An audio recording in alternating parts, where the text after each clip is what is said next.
Cork. I started at NCCS when I was in 6th grade, and I graduated there in 2009. And afterwards, I went to Young Harris College. I graduated in 2013 with a degree in biology. And then after that, I was a high school biology teacher in Mississippi with Teach for America. And I have moved to New York City for grad school, and I have my master's in genetic counseling. And now I work at Mount Sinai as a genetic counselor in the Department of Metabolic Disorders. So the reason that I still feel so awesome about my time at NCCS is because it really let me be myself. It let me push myself academically. There were always really wonderful teachers and hard classes. And I also was able to be really involved. I was able to do my art through Minnesota. I was able to be involved in student council and other groups on campus, and I just felt like all parts of me were able to be developed, and that followed me into college, and I was able to use a lot of those skills once I moved on to my undergraduate career and even into graduate school. I've always felt like the time at NCCS primed me to be able to be the most myself, to be able to grow all parts of who I am, and I feel very strongly that I am who I am today because I went there and was able to be encouraged and developed in the way that I was.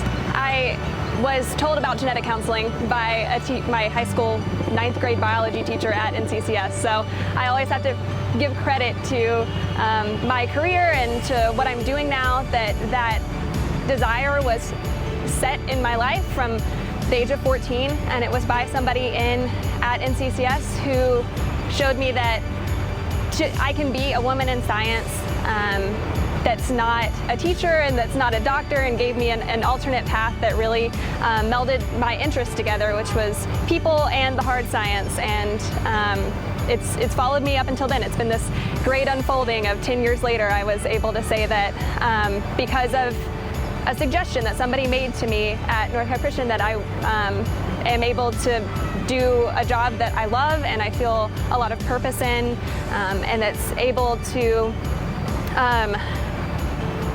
help people in a way that I feel is really important, and especially important for someone who's a Christian to be in this field. And I really might not have ever heard of it if I hadn't had that one teacher in that one class all those years ago. So one of the most significant foundational ideas that I got from Northside Christian was that academia and being an intellectual didn't have to be separate from my faith, and that's really followed me through college, through grad school, through being a teacher.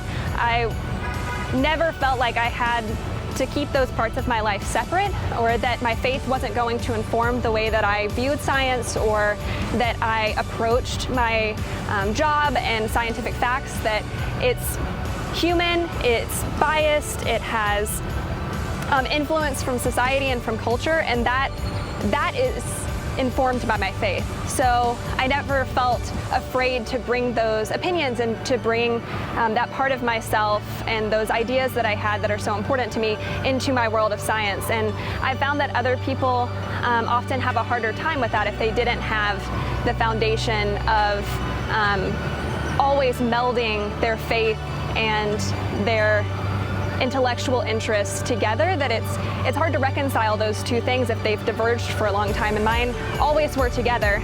And I felt that that's been so significant because I've been in all these areas where I'm the only Christian or the only person that's even sort of religious, and it hasn't made me afraid, it hasn't made me uncomfortable, because I had such a firm foundation, and it's from a lot of the really bright and thoughtful teachers that I had, who showed me that you can be really smart and really curious and have a lot of interest in secular things without